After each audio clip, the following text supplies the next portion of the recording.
পশ্চিমবঙ্গেও আগামী দিনে আপনাদের সরকার ইউনিফর্ম সিভিল কোড ইউসিসি আনবে।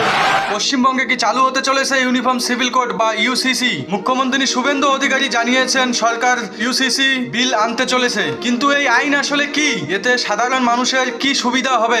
চলুন বিস্তারিত জেনে নেওয়া যাক। ইউনিফর্ম সিভিল কোড বা ইউসিসি কি? ইউনিফর্ম সিভিল কোড হলো এমন একটি দেওয়ানি আইন যেখানে ধর্ম নির্বিশেষে সকল ভারতীয় নাগরিকের বিয়ে, বিবাহ বিচ্ছেদ, ভরণ পোষণ, দত্তক গ্রহণ, উত্তরাধিকার এবং সম্পত্তি বন্টনে একই আইন প্রযোজ্য হবে। বর্তমানে বিভিন্ন ধর্মের জন্য ব্যক্তিগত আলাদা আইন রয়েছে। ইউসিসি এর উদ্দেশ্য হলো এসব বিষয়ে একটি অভিন্ন দেওয়ানি আইন কার্যকর করা। চলুন জেনে নেই ইউসিসি এর সুবিধাগুলি কি। 1. সবার জন্য একই আইন। ধর্মের ভিত্তিতে আলাদা ব্যক্তিগত আইন না থেকে সকল নাগরিকের জন্য একই আইন প্রযোজ্য হবে। নারীর অধিকার আরো শক্তিশালী হতে পারে। বিয়ে, তালাক, ভরণ পোষণ ও উত্তরাধিকারের ক্ষেত্রে সমান অধিকারের সুযোগ বাড়ানোর লক্ষ্য রয়েছে। আদালতের কাজ সহজ হতে পারে। একই ধরনের আইন থাকলে মামলার শুনানি সহজ হতে পারে। আইনি জটিলতা কমতে পারে।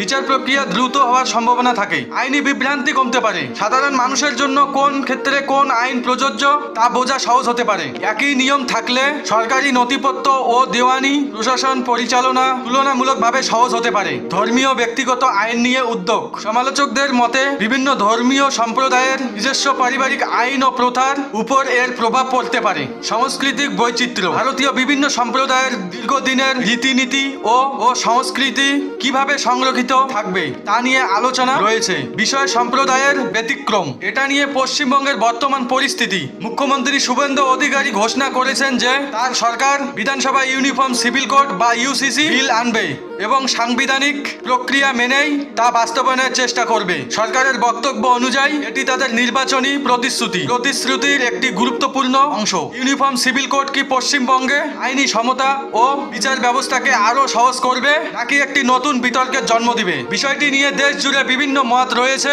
আপনার মতামত কি কমেন্টে অবশ্যই জানাবেন। আর ভিডিওটা শেয়ার করে দিবেন, সবাইকে দেখার সুযোগ করে দিবেন। তো ভিডিওটা এখানেই শেষ করছি। সবাই সুস্থ থাকবেন, ভালো থাকবেন। দেখা হবে আবার একটি ভিডিওতে।